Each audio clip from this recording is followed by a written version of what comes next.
दोस्तों, आज हम एक ऐसे खतरे की बात करेंगे जो सांस लेने के साथ ही हमारे शरीर में प्रवेश करता है और हमें बीमार बनाता है। यह खतरा है वायु प्रदूषण। भारत दुर्भाग्य से दुनिया के सबसे प्रदूषित देशों में से एक है। यहाँ की हवा में जहर घुला है जो हमारे फेफड़ों को कमजोर कर रहा है और जिंदगियां खत्म कर रहा है। आंकड़े बताते हैं कि भारत में हर साल लाखों लोग वायु प्रदूषण के कारण असमय काल के गाल में समा जाते हैं। विश्व स्वास्थ्य संगठन के अनुसार दुनिया के 15 सबसे प्रदूषित शहरों में से 14 भारत में है। दिल्ली, जो देश की राजधानी है, अक्सर दुनिया के सबसे प्रदूषित शहरों की सूची में शीर्ष पर रहती है। यह स्थिति बेहद चिंताजनक है और हमें तुरंत कदम उठाने की जरूरत है। वायु प्रदूषण का सबसे खतरनाक रूप है PM 2.5, जो सूक्ष्म कण होते हैं जो हमारे फेफड़ों में गहराई तक प्रवेश कर सकते हैं। भारत में PM 2.5 का स्तर विश्व स्वास्थ्य संगठन द्वारा निर्धारित सीमा से कई गुना अधिक है। यह स्थिति विशेष रूप से सर्दियों में भयावह हो जाती है, जब ठंडी हवा और कम हवा के कारण प्रदूषक फंस जाते हैं और एक घना कोहरा बन जाता है। भारत में वायु प्रदूषण के कई स्रोत हैं, जिनमें से कुछ प्रमुख हैं वाहनों से निकलने वाला धुआं, औद्योगिक उत्सर्जन, निर्माण कार्य से उड़ने वाली धूल और फसल अवशेष जलाना। इनके अलावा पटाखे जलाना, धार्मिक समारोहों में आग जलाना और लकड़ी या कोयले पर खाना पकाना भी प्रदूषण को बढ़ावा देते हैं। दिल्ली जैसे शहरों में वाहनों की भारी संख्या, ट्रैफिक जाम और खराब ईंधन की गुणवत्ता प्रदूषण को और बढ़ा देती है। औद्योगिक क्षेत्रों में कारखानों से निकलने वाला धुआं हवा को जहरीला बना देता है। ग्रामीण क्षेत्रों में किसानों द्वारा फसल अवशेष जलाना एक बड़ी समस्या है, जिससे हवा में धुएं और जहरीली गैसों का स्तर बढ़ जाता है।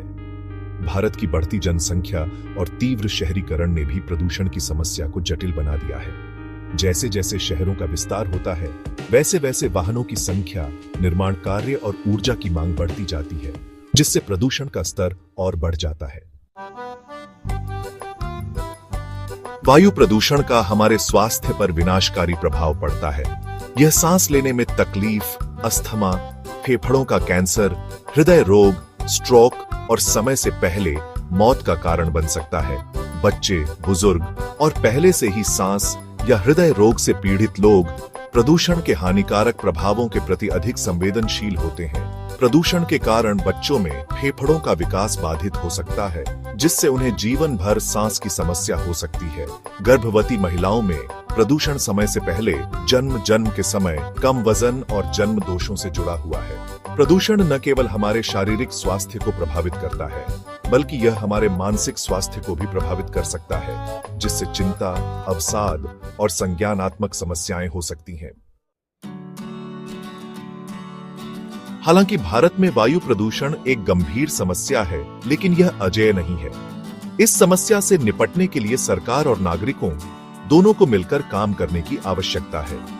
सरकार ने कई कदम उठाए हैं, जैसे कि भारत स्टेज 6 उत्सर्जन मानदंड लागू करना, सार्वजनिक परिवहन को बढ़ावा देना और नवीकरणीय ऊर्जा स्रोतों में निवेश करना। हमें स्वच्छ ईंधन, ऊर्जा दक्षता और सतत परिवहन विकल्पों को अपनाने की आवश्यकता है। हमें अपने कार्बन पदचिह्न को कम करने, वृक्षारोपण को बढ़ावा देने और प्लास्टिक के उपयोग को कम करने की आवश्यकता है। हमें अपने बच्चों को पर्यावरण के प्रति जागरूक बनाने और उन्हें इस लड़ाई में शामिल करने की आवश्यकता है। यह लड़ाई आसान नहीं होगी, लेकिन हमें उम्मीद नहीं खोनी चाहिए। यह हमारे स्वास्थ्य, हमारे बच्चों के भविष्य और हमारे ग्रह के लिए एक लड़ाई है।